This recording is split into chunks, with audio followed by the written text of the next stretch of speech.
Good morning, students. I, Neetu Yadav, welcome all students to our YouTube channel of online classes. So, students, today I am representing a diagram of types of pollination, and also we study about some basic function of factor about pollination, types of pollination, and agents of pollination through which pollination occurs. Students, we first we have to know about pollination. What is pollination? Pollination क्या होता है? तो जो pollination है helps us to transfer pollen grains to egg cell through which new plant can generate or grow. ठीक है, जो पोलिनेशन है प्रोसेस है वो हेल्प करता है एक पोलन ग्रेन को, ये जो आपके जैसे पोलन ग्रेन है उनको ट्रांसफ़र करने में, कहाँ पे, अनदर फ्लोर के पास या फिर एक्सेल, जो फ्लोर के अंदर एक्सेल होते हैं उसके अंदर ट्रांसफ़र करने में हेल्प करता है। तो पोलिनेशन की आपकी करेक्ट डेफिनेशन क्या होगी? Pollination is the process by which pollen grain from anther of a flower to the stigma of same or another flower is known as pollination. जो पोलिनेशन है एक नेचुरल फिनोमेना है, नेचर की वजह से अकर होता है, जो नेचुरल फैक्टर है, जैसे आपके विंड इंसेक्ट, आपका वाटर, ये सब इनके थ्रू भी पोलिनेशन अकर होता है। तो ओवरऑल ये आपको आज आप पढ़ेंगे कि सेल्फ पोलिनेशन, क्रॉस पोलिनेशन के क्या होता है। तो पोलिनेशन में देखिए, आपको पता है ये जो चीज़ है ये आपका क्या है? एंथर है। ठीक है, यहाँ पे मैं बता देती हूँ, ये आपका क्या है? एंथर है। ठीक है, और ये एंथर से जुड़ा हुआ जो हिस्सा है ये फिलामेंट है आपका। ठीक है, ये आपका फिलामेंट है। स्टूडेंट, तो मैं आपको पहले ही प्रीवियस वीडियो में बता चुकी हूँ कि जो एंथर फिलामेंट है उन दोनों से मिलकर क्या बनता है? आपका स्टेमन बनता है। तो ये आपका क्या हो गया? पूरा स्टेमन हो गया है।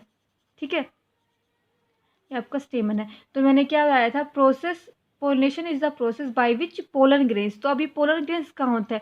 एंथर को जो आप कट करेंगे, ठीक है, एंथर के अंदर कट करेंगे तो येलो रंग के स्टिकी सब्सटेंस, छोटे छोटे स्टिकी सब्सटेंस मिलेंगे आपको, इस टाइप के स्टिकी सब्सटेंस मिलेंगे येलो कलर के। ठीक है, जिन्हें हम पोलन ग्रेन्स या पोलन बोल रहे हैं। ठीक है, ये पोलन ग्रेन ट्रांसफ़र होते हैं किसके? तो विंड, एयर, हवा के थ्रू। ठीक है, दूसरे फ्लोर के पास या फिर अपने ही फूल के पास ये ट्रांसफ़र होते हैं। ठीक है, इसे हम क्या कह रहे हैं? इस प्रोसेस को हम पोलिनेशन कह रहे हैं। तो अब ये जो पोलिनेशन है टू टाइप्स की ज़रूरत होती है, self pollination and cross pollination. तो सेल्फ पोलिनेशन में क्या होगा और क्रॉस पोलिनेशन में क्या होगा? स्टूडेंट्स, सेल्फ पोलिनेशन में क्या होगा? स्टूडेंट्स, सेल्फ पोलिनेशन में जो फूल का एंथर है वो उसी फूल के स्टिग्मा पे जाके गिरेगा, अटैच होगा या स्टिक होगा। ठीक है, और वहाँ से क्या करेगा? एक्सेल से फ्यूज़ करेगा। ठीक है, अब इसकी प्रोसेस क्या होगी? सेल्फ पोलिनेशन की क्या होगी?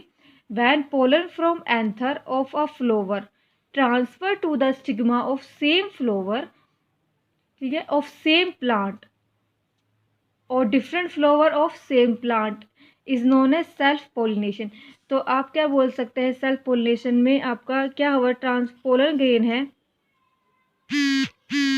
उनका ट्रांसफर हुआ है किस पे? स्टिग्मा पे। अब स्टिग्मा ऑफ सेम फ्लावर भी हो सकता है या डिफरेंट फ्लावर। किस पे? एक ही प्लांट पे, सेम प्लांट पे। अब स्टूडेंट्स, आपको पता है कि एक ही जो प्लांट है होता है, ट्री होता है, उस पर काफ़ी सारे फूल लगे होते हैं। ठीक है, एक ही फूल अटैच नहीं होता है, काफ़ी सारे फूल ग्रो करते हैं उस पर। ठीक है, तो हम ये बोल सकते हैं pollen grain of one flower या फिर pollen grain of same flower, ठीक है, transfer to the stigma of same or different flower of same plant के उसी एक ही, जिस फूल से पोलन ग्रेन आए हैं उसी के स्टिग्मा पे जाके अटैच होंगे, या फिर एक फूल से जाकर उसी प्लांट के दूसरे फूल पर अटैच होंगे। ये प्रोसेस आपकी क्या होती है? सेल्फ पोलिनेशन होंगी। ठीक है, सेल्फ पोलिनेशन क्या है आपका?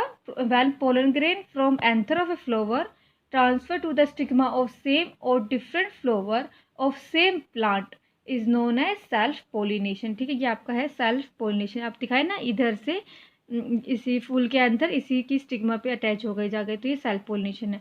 और आपका क्रॉस पोलिनेशन क्या है स्टूडेंट्स? क्रॉस पोलिनेशन में देखिए आप, क्रॉस पोलिनेशन में क्या हो रहा है, ये डिफरेंट डिफरेंट फ्लावर है, और मैं ये बोल सकती हूँ डिफरेंट डिफरेंट फ्लावर मतलब डिफरेंट प्लांट।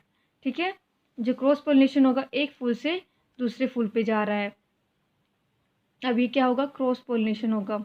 और पर ये जो है प्लांट भी अलग होना चाहिए, सेम प्लांट, यानी यहाँ तो मैंने बताया था सेल्फ पोलिनेशन में सेम प्लांट, लेकिन क्रॉस पोलिनेशन में फूल भी अलग होंगे और प्लांट भी अलग होना चाहिए, सेम प्लांट नहीं होना चाहिए। ठीक है, तो क्रॉस पोलिनेशन में क्या होगा, when pollen from anther of a flower transfer to the stigma of another plant, this process is known as cross pollination. ठीक है स्टूडेंट, समझ में आया? एक किसी भी फ्लावर का एंथर जो दूसरे प्लांट के स्टिग्मा पे जाके अटैच होता है, इस प्रोसेस को हम क्या कहते हैं, क्रॉस पोलिनेशन कहते हैं। ठीक है, समझ में आया क्रॉस पोलिनेशन क्या हो रहा है? आपका जो क्या होगा, पोलन ग्रेन है,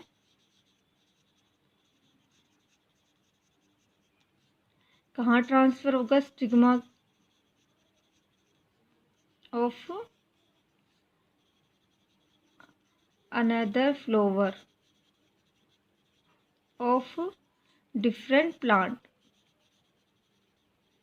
ठीक है, डिफरेंट प्लांट के स्टिग्मा पे जाके अटैच होगा, तो हम इसे क्या कह रहे हैं, क्रॉस पोलिनेशन कह रहे हैं। समझ में? अब कैसे, देखिए ये आपका एंथर है,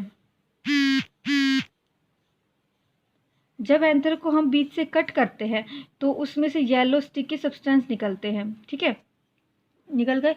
अब जब ये स्टिकी सब्सटेंस जाके किसी भी चीज़ से, अभी आपको पता है स्टिकी सब्सटेंस है, तो स्टिकी सब्सटेंस क्या होगा, किसी के जाके स्टिक करता है, इजीली चिपक जाता है और यहाँ से वहाँ ट्रांसफ़र करने में हेल्प करते हैं। तो आपको ये पता है कि जो सेल्फ पोलिनेशन है वो तो क्या है, खुद ब खुद हो जाएगा, उसके लिए किसी एजेंट्स की ज़रूरत नहीं होती है।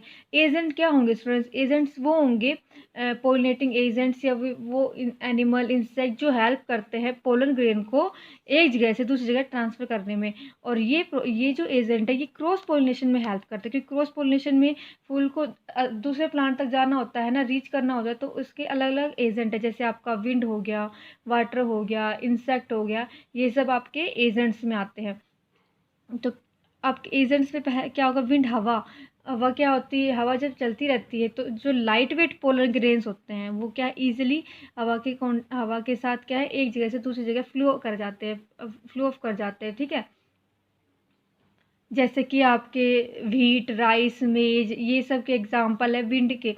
विंड पोलिनेटेड जो हवा की वजह से एक जगह से दूसरी जगह ट्रांसफ़र होते हैं, पोलिनेट करते हैं या नए प्लांट को जर्मिनेट करते हैं। ठीक है, आपका वाटर है, वाटर में जैसे क्या एक्वेटिक प्लांट में भी क्या है, ग्रोथ होती है, प्लांट्स की ग्रोथ होती है। तो जो फ्लावर है ये अपने पोलन ग्रेन्स को पानी के अंदर ही क्या कर देते हैं, रिमूव कर देते हैं, रिलीज़ कर देते हैं फ्लावर। ठीक है, ये जो एक्वेटिक प्लांट्स है release there pollen grains in water और फिर जब वाटर फ्लो करता है तो पोलन ग्रेन्स भी फ्लो करते हैं एक जगह से दूसरी जगह पे जा, और फिर वहाँ पे जाके जब उन्होंने अपनी ही स्पीसीज़ का प्लांट मिलता है या फिर किसी और प्लांट प्रोड्यूस करते हैं तो वहाँ पे वो नया प्लांट ग्रो करते हैं। ठीक है, ऐसे ही आपका इंसेक्ट है, इंसेक्ट का सबसे बेसिकली पार्ट है, जैसे मैंने बताया था पेटल कलरफुल होते हैं, तो कलरफुल पेटल इंसेक्ट को अट्रैक्ट करते हैं। तो जैसे ही आपकी कोई इंसेक्ट जैसे हनी भी है अट्रैक्ट होगी उस फ्लोर पे, उसके नेक्टर को जो सक करेगी तो क्या होगा, ये जो कुछ पोलन ग्रेन्स है उसके स्टिक हो जाएंगे उसकी बॉडी के, और जब इंसेक्ट यहाँ इस फूल से दूसरे फूल पर जाएगी, यहाँ पे मान लो इंसेक्ट यहाँ से नेक्टर सक करके इसके पास इसके पोलन ग्रेन्स आ गए, दूसरे फूल पे जाके वो सक करती है, तो यहाँ पे जो पोलन ग्रेन है वो यहाँ कुछ पोलन ग्रेन यहाँ स्टिग्मा पे भी गिरेंगे।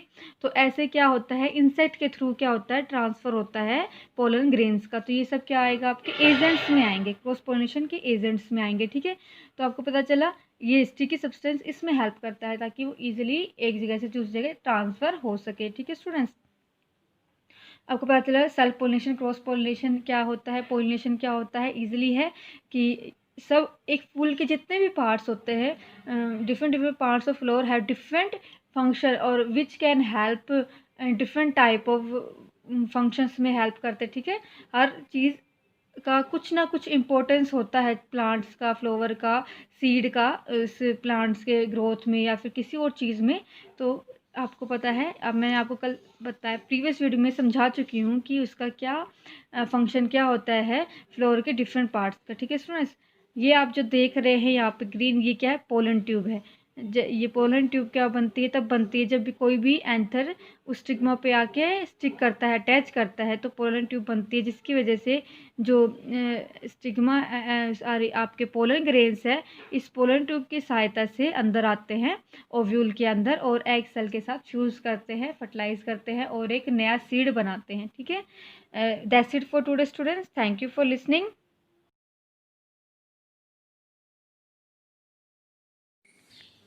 Good morning students, myself Anshu, your maths teacher. Today I am going to teach you questions based on the topic whole number and integers. So now the first question is, the largest whole number is? First of all, whole numbers are the numbers including 0 and natural number and including 0 are the whole number. Okay, so largest क्या होगा अब हमारे पास 0 1 2 so on up to so on infinity तक होते हैं, तो largest number we can't define the largest number, so no largest number is there exist in the world. Okay, now second is the only even prime number. First of all, even numbers are those which are multiples of 2 या divisible by 2, and prime numbers are those whose factors are only 1 and itself, that number itself or 1. So then what is the only even prime number is 2 is the only prime number. Okay, now next is, which of the following pairs is a twin prime? Now twin prime is pair of a prime number. Pair of prime number मतलब दोनों number क्या होने चाहिए, prime number, and then see that if the difference of both of these prime number is 2, then that pair will be a twin prime, otherwise not. First of all, check whether these pairs are both are prime numbers or not. 3 is a prime number and 7 is a prime number, so that will be a pair of prime numbers. Now check the difference. 7 minus 3 is 4, so that will not be a prime number. Next is 7 comma 9, so 9 is not a prime number, so that factor will be cancelled out. Now 8 and 6. Now 8 is not a prime number because 8 have factors other than 1 and itself, so this option is also neglected. Now third is 11 and 13, both are prime numbers and the difference of both of these numbers is 2, so this pair will be a twin prime. Okay, now the next is the HCF. HCF था हमारे पास highest common factor of any two prime numbers are those which have factors 1 or itself, and co-prime numbers are those numbers in which pair of two number, any two number, not particular prime number, any two number, and the common multiple will be 1. Okay, so HCF क्या होगा उन दोनों का हमारे पास 1. Now which of the following lies to the left of -24? First of all, draw 24 on the number line, -24.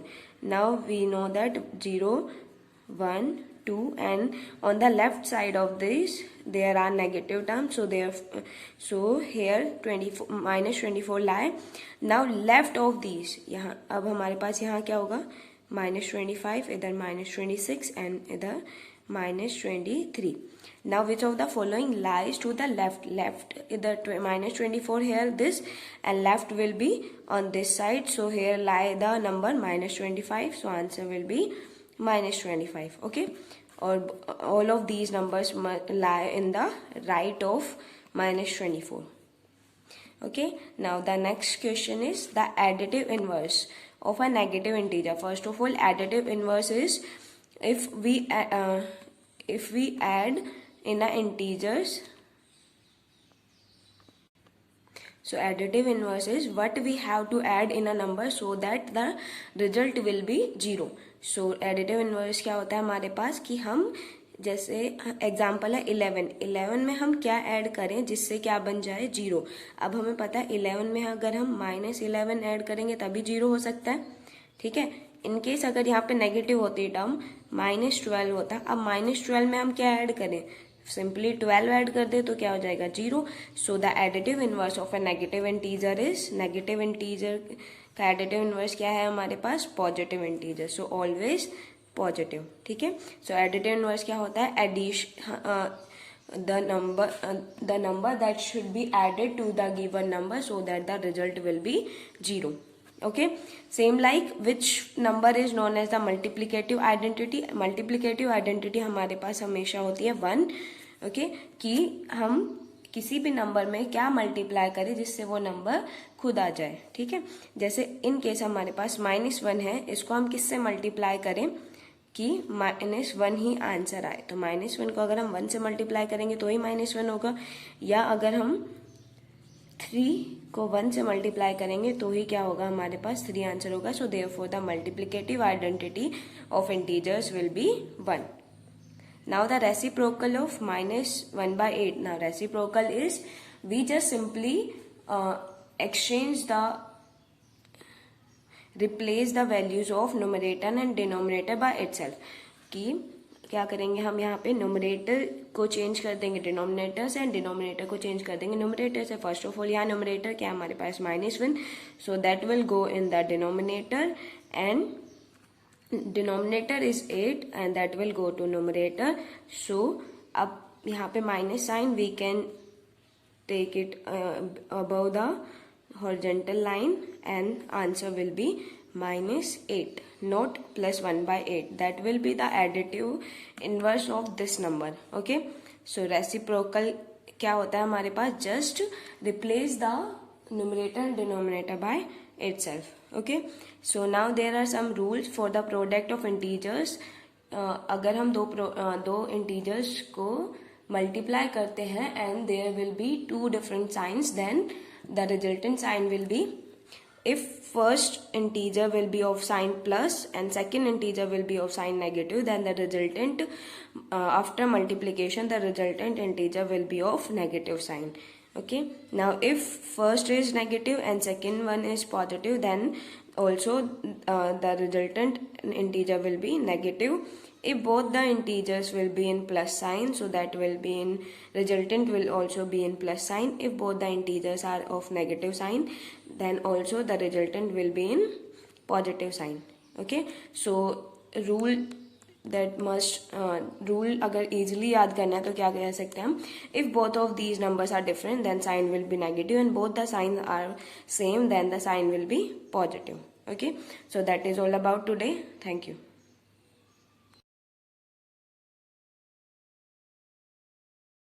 Hello student, a very good morning to you all. I, Vinita Singh, going to explain you few things about cursive writing. This video include the content for classes 6 to 8. Let's begin how to write the cursive letters. Today I am going to explain you how to join letters to each other. So let's start without delaying. Let's begin. We have to write letters or we have to join letters. Then only if we are going to learn how to write cursive writing, firstly we know how to join letters. Today again I am going to explain you joining letters. So let's start.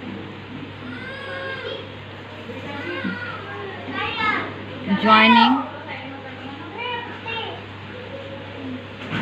letters from A to Z. Okay student, today we are going to join double letters like A to A, B to B, C again, double D, again double E, double F,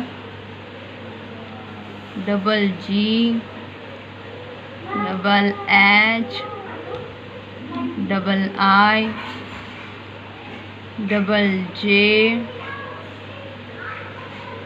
double K, double L, double M,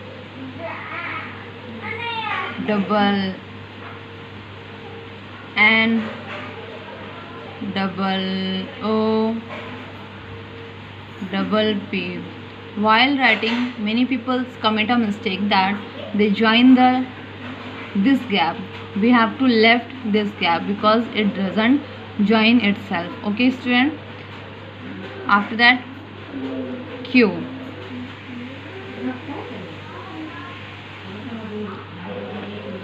Here again we start writing Q,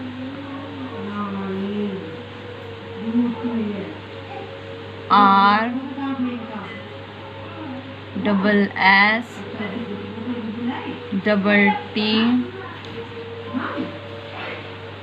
W, double V, double W,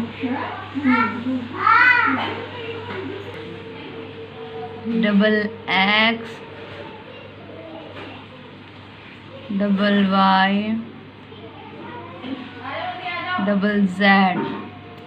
Student, firstly you have to know carefully that while writing you have to put your hands in a very smooth way. If you have a flow, then only you are able to write the cursive writing. आपको क्या करना है, press करके writing नहीं करना है, बिल्कुल smooth way में राइटिंग करना है. देन ओनली आपके लेटर्स जितने भी हैं वो इक्वल बनेंगे, उनमें कोई कॉर्नर नहीं आएगा and they look beautiful. Okay student, now again I am going to give you a paragraph. You have to write this line at least 2 times. Okay student, 1 time I have written and again 2 times you have to write it. So now let's start the paragraph. Today for your paragraph I am going to give you thoughts. So firstly write the heading, that is thoughts.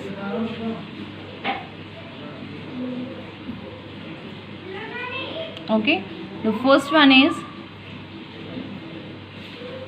a penny saved is a penny earned.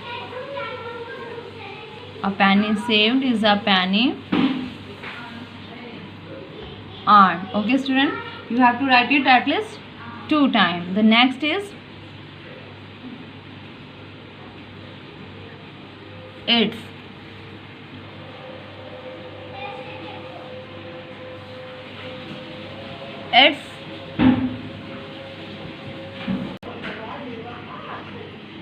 It's for to do the impossible.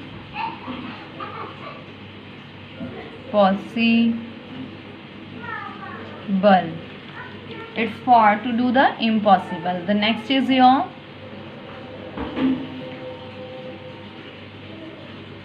the truth is the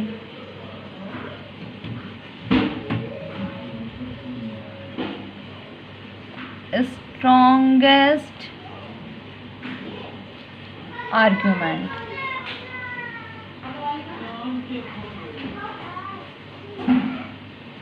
The truth is the strongest argument. जो सच होता है वो सबसे बड़ी बहस होती है. The next is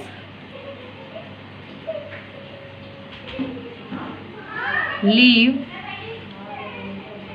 as if you will die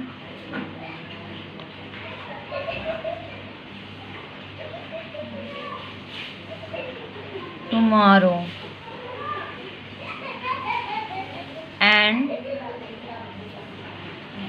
learn as if You will live forever. Live forever.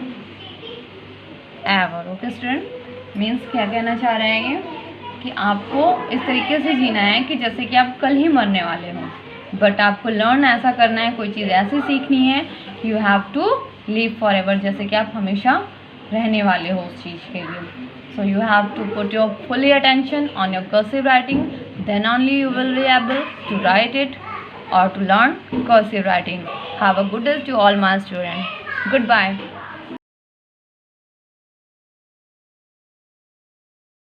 Good morning students.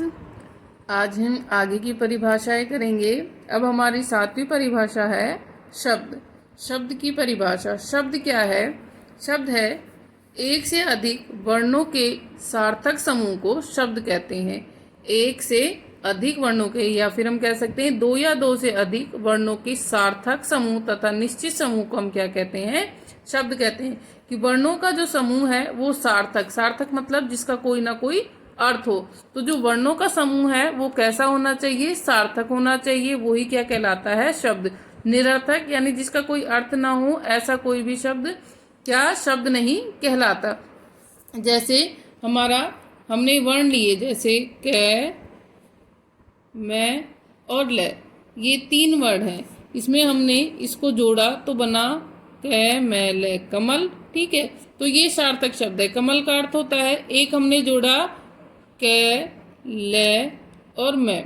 कलम, कलम का भी मतलब होता है, लेकिन अब हमने एक और जोड़ा मैं, क, ल, मकल. इसका कोई भी अर्थ नहीं है.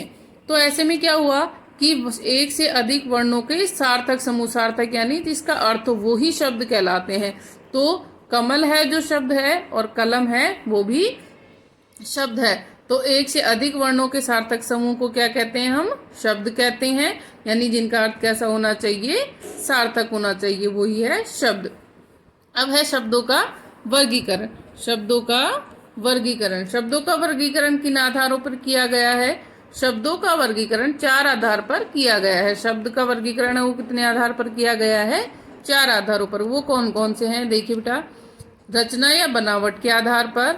रचना या बनावट के आधार पर. दूसरा, स्रोत या उत्पत्ति के आधार पर. तीसरा, अर्थ के आधार पर. और चौथा है प्रयोग के आधार पर. अब रचना और बनावट के आधार पर. रचना और बनावट के आधार पर यानी शब्दों की रचना किस प्रकार से की गई उसके आधार पर. तो उसके आधार पर हमारे जो शब्द हैं उसके 3 भेद हैं. कौन कौन से? ये हमने पहले भी किए बेटा. तो रचना या बनावट के आधार पर हमारे शब्दों के भेद हैं.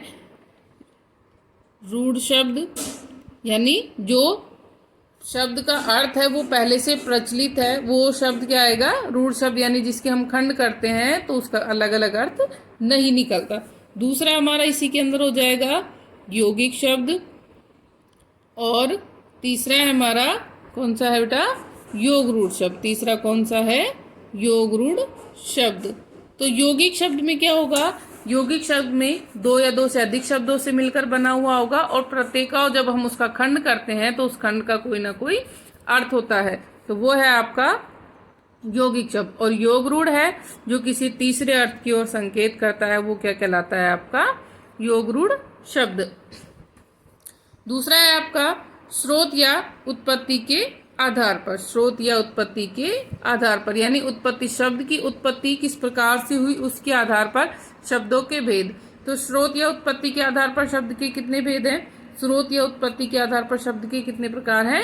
5 प्रकार हैं. कितने प्रकार हैं बेटा? 5 प्रकार हैं. कौन कौन से हैं ये 5 प्रकार? जैसे तत्सम शब्द, तद्भव शब्द, तत्सम, तद्भव, देशज,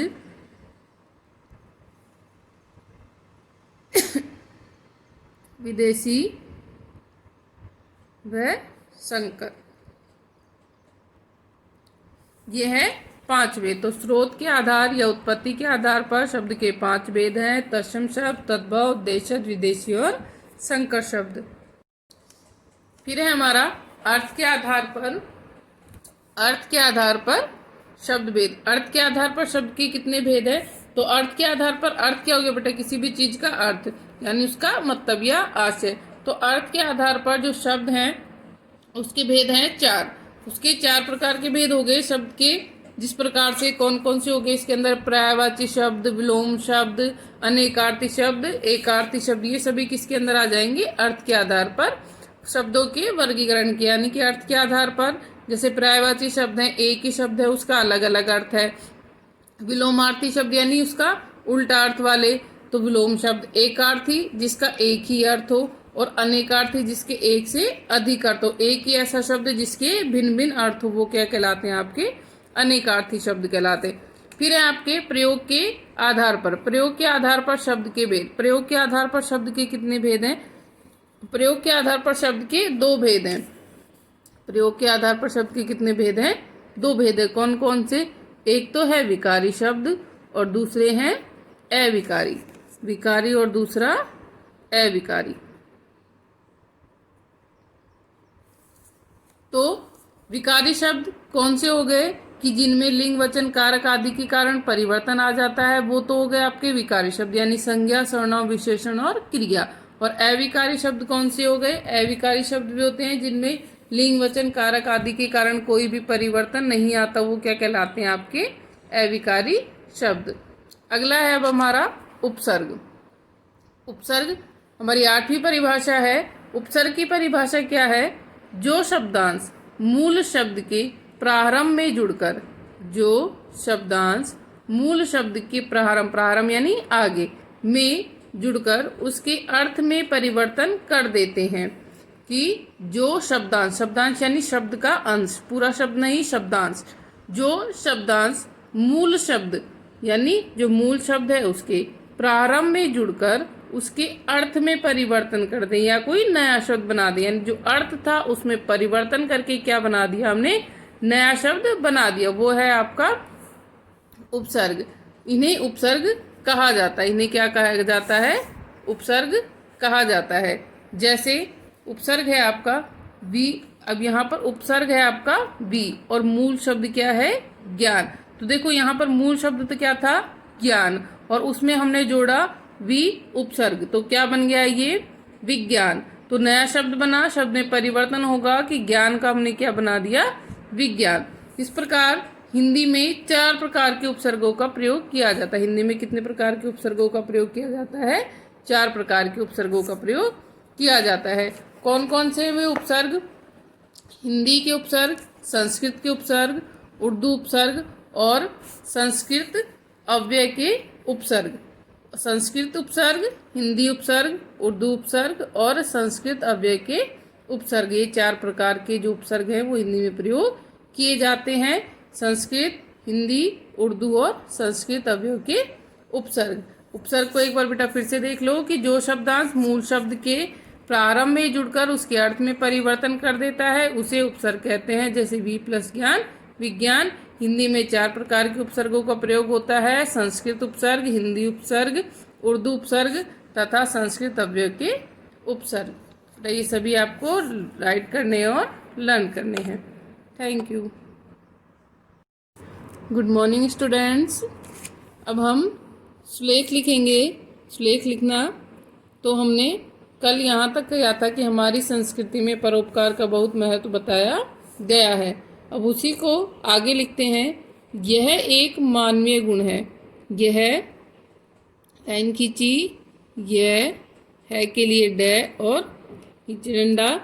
यह एक एक एक एक मानवीय। मैं आ न व ई ये मानवीय। यह एक मानवीय गुण। ग उ की मात्रा न गुण है। यह एक मानवीय गुण है। इसमें ई से मैं ए और ऊपर बिंदी। इसमें जहाँ ज है आ और ऊपर चंद्र बिंदु। जहाँ दूसरों द उ से रे ओ दूसरों को के ओ को लाभ ले के लिए बेटा पहले तय आधा और फिर लाभ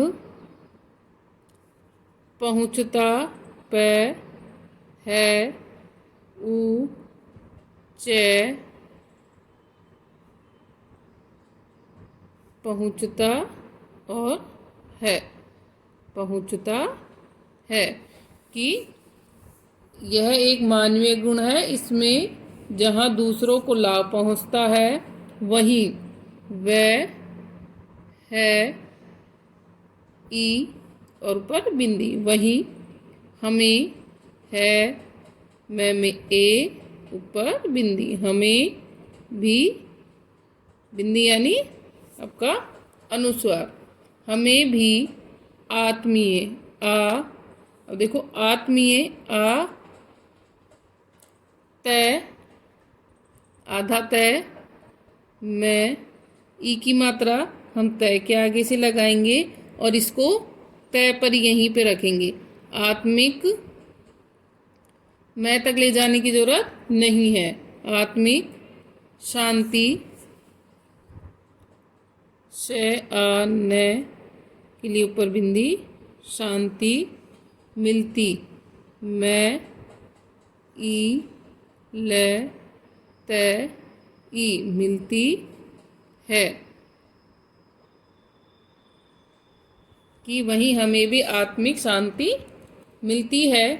आज के युग में आज ए आज आज के एक के युग यह छोटा ऊ गे युग में भौतिकता भौतिकता भय औ की मात्रा भो तय ई की मात्रा के तय अ भौतिकता के एक के कारण के आ रहने कारण सभी से भय ई सभी पैरे पर स्वार्थ से आधा व इसके साथ में टच करते हुए व आ रे थे स्वार्थ भय आ व न भावना हावी है के लिए डे आ की मात्रा व और ई हावी होती है ओ ते ई होती जे आ जा जे ई है रही है और औ और परोपकार पे रे ओ पे कार्य परोपकार की के ई की भावना भय आवे ने आ भावना लुप्त ल उ आधा पे ते लुप्त होती है ओ ती होती जे आ जा रे है ई रही है। तो आपको बेटा घर पे सुंदर सुंदर एक पेज राइटिंग लिखनी है। Thank you. Morning student, welcome to online classes. Today student, I'm going to tell you about the holiday. So everybody knows the importance of holiday. तो हॉलीडे के लिए हम कितने एक्साइटेड होते हैं जब हमारे स्कूलों की छुट्टियां पड़ जाती है, चाहे वो वेकेशंस हो, समर वेकेशंस हो या विंटर वेकेशंस हो या फिर हमारा जो है फेस्टिवल ओकेजन्स हो।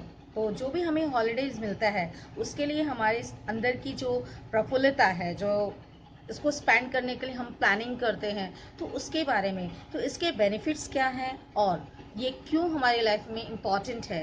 सो today in this video from 6 to 8 class we are going to just speak about that. So let us start. Yes student, let us start on the topic holidays. Holidays are the day of relax. Yes student, let us start about the topic holiday. Holiday are the day of relax and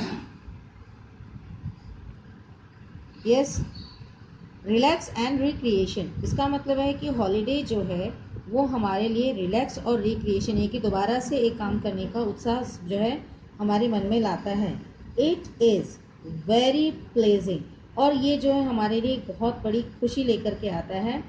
to our years, हमारे कानों को बहुत अच्छा लगता है जब हमें ये सुनने को मिलता है कि हमारे हॉलीडेज स्टार्ट हो गए हैं. वी आर वेरी ग्लैड, और हम बहुत ही प्रसन्नित होते हैं. When we get holidays like summer vacation, winter vacation and festival vacation. जब हमें हॉलीडेज जो है समर वेकेशन, विंटर वेकेशन और फेस्टिवल वेकेशन के रूप में जब मिलते हैं तो हम बहुत ही खुश होते हैं हॉलीडेज शब्द को सुनकर. The man without relax and enjoy is dull. इंसान को अगर रिलैक्स ना मिले और वो इंजॉय ना करे तो उसका जीवन नीरस हो जाता है. Holidays make our mind cheerful, और जो हॉलीडेज हैं, जो ये छुट्टियां जो हमें मिलती हैं वो हमारे जो है दिमाग को प्रफुल्लित करती हैं. इट इम्प्रूव्स आवर हेल्थ, और ये हमारे हेल्थ को भी इम्प्रूव करती है. अब हम कहें कि हॉलीडेज हमारी हेल्थ को कैसे इम्प्रूव करते हैं. सो बच्चों, इसमें क्या है कि हम थोड़ा रिलैक्स फील करते हैं and we just take rest and we can just do further other activities जिसमें हमें टाइम नहीं मिलता है करने के लिए. तो ये हमें जो है हेल्थ भी इम्प्रूव करने के लिए टाइम मिलता है. In holidays people love paragliding, enjoy boating and they experience of waterfall. जब हमें हॉलीडेज मिलते हैं तो हम बाहर जाने की प्लानिंग करते हैं. कुछ लोग घूमने जाते हैं, तो उसी घूमने के दौरान हाँ जो है पीपल जो है पैराग्लाइडिंग को एंजॉय करते हैं, बोटिंग एंजॉय करते हैं, और उनको एक्सपीरियंस भी मिलता है वाटर बॉल जो है खेलने का. People have fun by dancing, listen to the music, और इसी दौरान पीपल जो है डांसिंग करके अपने जो है शौक पूरे करते हैं और उनको म्यूज़िक सुनने का समय मिल जाता है काफ़ी, जिससे वो रिलैक्स फील करते हैं और उनके मन में शांति मिलती है. तो इस तरह से वो जो है इंजॉय करते हैं. If we spend the vacation in this way, it will go good and to our body and mind. अगर हम इस तरह से अपना जो है हॉलीडेज वेकेशन गुजारते हैं, स्पेंड करते हैं, तो ये हमारे लिए अच्छा होता है और हमारे शरीर और हमारे दिमाग और हमारे दिल, इन सभी को जो है ये रिलैक्स फील करवाता है. और रिलैक्स अगर हम हो तो हमारा माइंड भी अच्छा रहेगा, हमारी बॉडी भी सही रहेगी और everything will be good. It will restore our energies. जो हम रेगुलर एक ही काम करके जो हम बोरियत हमें फील होती है, इससे हमारी एनर्जी भी रिस्टोर होती है. And fit us for work again, और फिर इस वजह से हम जो है दोबारा अपना काम करने के लिए उत्सुक हो जाते हैं. दस आफ्टर स्पेंडिंग द वेकेशन, और इस तरह से जब हम अपनी छुट्टियां मना करके जो है आते हैं wisely, we shall again be able to work. और इस तरह से जब हम जो है अपने वेकेशंस बना के वापस आते हैं तो हमें दोबारा काम करने के लिए भी एक अजीब सा अलग सा उत्साह उत्पन्न होता है कि now we have to just start our work again.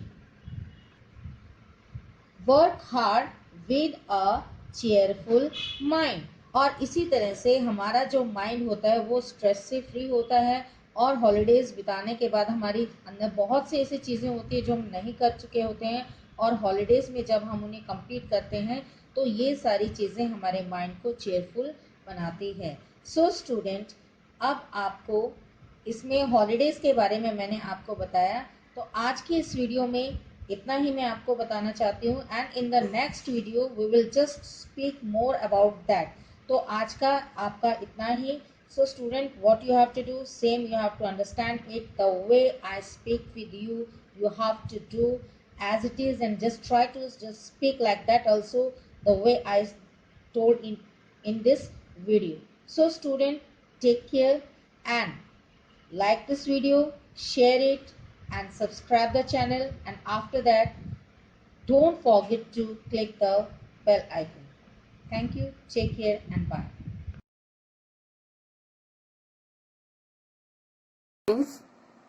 Class 6 to 8. Student, you have to learn and write these questions in your notebook. Our first question is, what is the name of the color part of the eye? Eye का जो color part होता है उसको क्या बोलते हैं? Iris. Okay. Question number 52. In previous video we completed our 50 questions. Why green color of the plants? Plants का green color क्यों होता है? Due to the chlorophyll. Okay. Next question is, the yellow color of the plants is due to the, yellow color क्यों होता है plants का? xanthophyll के कारण. Okay. एक होता है chlorophyll and that other is xanthophyll. Okay. Question number 54. The orange color of the fruits and carrot due to the, fruits और कैरेट का ये ऑरेंज कलर क्यों होता है? कैरोटीन के कारण. ओके. और next question is, the red colour of the blood due to the, blood का जो कलर रेड होता है वो किस रीजन से होता है? एक उसमें हीमोग्लोबिन नाम का लिक्विड होता है, उसके कारण इसका कलर रेड हो जाता है ब्लड का. और next question is question number 56. What is the name of the sweetest sugar? Answer is fructose. Fructose क्या होता है? ये लाइक जो फ्रूट्स और वेजिटेबल का जो जूस होता है उससे बनता है. ये चीनी की तरह मीठा होता है, ये सबसे स्वीटेस्ट शुगर होता है.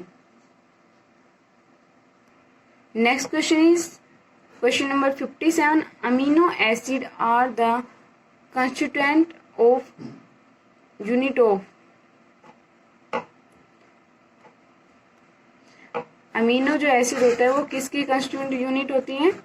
प्रोटीन्स की. Okay. Question number 58. Which is common drugs for malaria? Malaria के लिए एक ड्रग्स यूज होती हैं, उसका नाम क्या होता है? Quinine. Okay. Question number 59. What is the full form of AIDS? AIDS एक बहुत ही डेंजरस डिजीज होती हैं जो टच करने से और एंड शेयर करने से स्प्रेड होती है, मीन्स फैलती हैं. इसकी फुल फॉर्म होती है acquired immuno deficiency syndrome. Okay.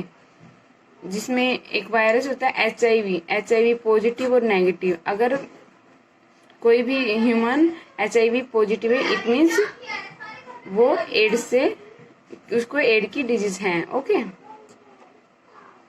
और next question is question number 60. How much oxygen use by brain that we breathe? जितनी ऑक्सीजन हम सांस लेने में यूज करते हैं उसका कितने % हमारा ब्रेन यूज करता है? 20%. Answer is 20%.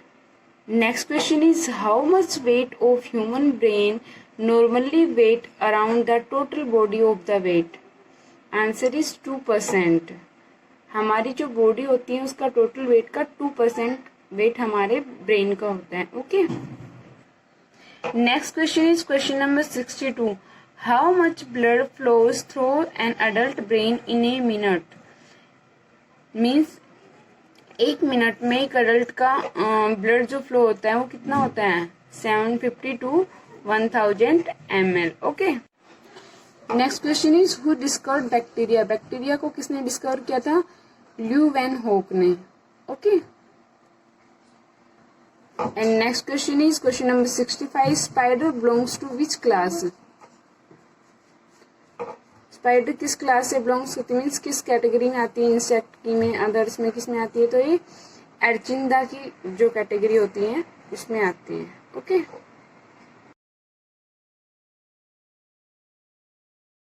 Students, this is for 6th to 8th class defines, and today we are going to start with the conjunctions. Now everybody just pay attention because we are revising each and everything in the defines. See what is conjunctions, right? It's kind. conjunction क्या होता है और उसके क्या kinds हैं? It means उसके types.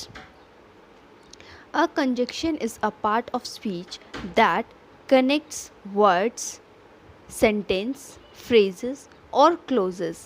It means जब हम किसी words को, दो words को join करते हैं, तब जो word use होता है उन words को हम conjunctions कहते हैं, और ये conjunction जो है हमारा part of speech का एक part है. A conjunction is also called a joining words. conjunction को हम joining words भी कहते हैं. It is essentially used to join words, groups of words और sentences. दो sentence को जोड़ने के लिए भी हमें conjunctions की ज़रूरत पड़ती है, यानी कि conjunctions की ज़रूरत होती है. For example, who, but, because, or, both, as well as, they all are called conjunctions. Next we have kinds. Kinds of conjunctions. How many kinds there are? There are 3 kinds of conjunctions. First is coordinating, subordinating and correlative. First of all, I will tell you about coordinating. Coordinating conjunctions are add one statement to another. एक statement को दूसरी statement के साथ join करता है, उन्हें हम coordinating conjunctions कहते हैं. For example, and, both, as well as less than, etc. They are called coordinating conjunctions. Next we have subordinating.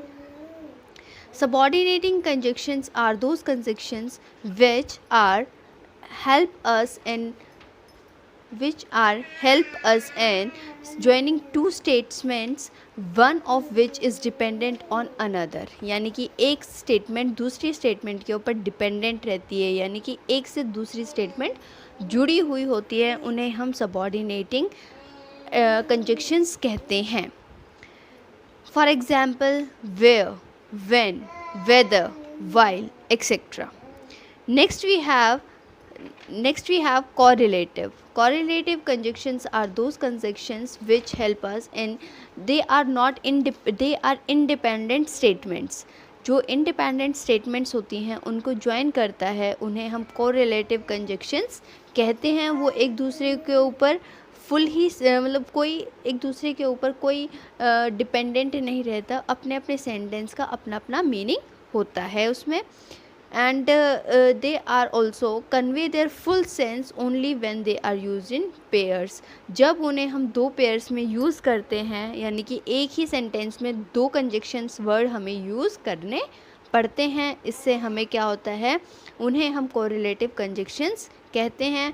For example, the dinner includes either salad or vegetables. The dinner includes either salad or vegetables, यानी कि either और दोनों ही sentence हमारे use हुए हैं इसके अंदर, तो इन्हें हम कोरिलेटिव कंजक्शंस कहते हैं. They are of 3 types. Conjunctions are of 3 types: coordinating, subordinating and correlative. Coordinating एक अपने आप में एक सेंटेंस होता है. सबऑर्डिनेटिंग जिसके अंदर हम दो सेंटेंसेस को ज्वाइन करते हैं और दोनों एक दूसरे के ऊपर डिपेंडेंट होते हैं, उन्हें हम सबऑर्डिनेटिंग कहते हैं. और कोरिलेटिव कंजक्शंस वो होते हैं जिन्हें हम दोनों ही सेंटेंसेस अपने अपने इंडिपेंडेंट होते हैं और एक दूसरे के ऊपर निर्भर उनका फुल सेंस निकलता है. जिसका फुल सेंस निकलता है उन्हें हम कोरिलेटिव कंजक्शंस कहते हैं. Next question is related to the prepositions. What are prepositions and write its types? Prepositions क्या होते हैं? A word that appears before a noun or a pronoun and shows the relationship between the noun and the words in a sentence. जो हम noun और pronoun से पहले words use करते हैं उन्हें हम प्रीपोजिशंस कहते हैं. और प्रीपोजिशंस कहाँ पे आते हैं? जब हम किसी की मूवमेंट, प्लेस, टाइम का जिक्र करते हैं उन्हें हम प्रीपोजिशंस कहते हैं. For example about, above, in, on, etcetera. And now we have the types of prepositions. First is place. Place. According to the place we will tell about the place where the work is happening, कि जो काम हो रहा है हमारा वो कहाँ पे हो रहा है. For example, in, on, above, under, beside, next to, near, behind, among, in front of, etc. And next we have movement and direction. Movement or direction is the tell us about the word, gives us information about the direction or movement of the persons and things. जो हमें ये बताता है कि जो काम चल रहा है वो किस डायरेक्शन में चल रहा है. For example towards, into, against, from, out of, etc. And next we have time. According to the time, everyone knows, everybody is doing their work according to time. So time हमें सबसे पहले important चीज़ है हमारी कि at, it means किस time पे वो काम हो रहा है. at, in, on, during, since, for, from, before, between, they are the examples of time. Now we discuss about the two defines of the grammar portion, prepositions and conjunctions, and both the topics are the very important, and conjunction is the part of speech. So please make sure that you will like this video and this is very useful for you. Thank you everyone.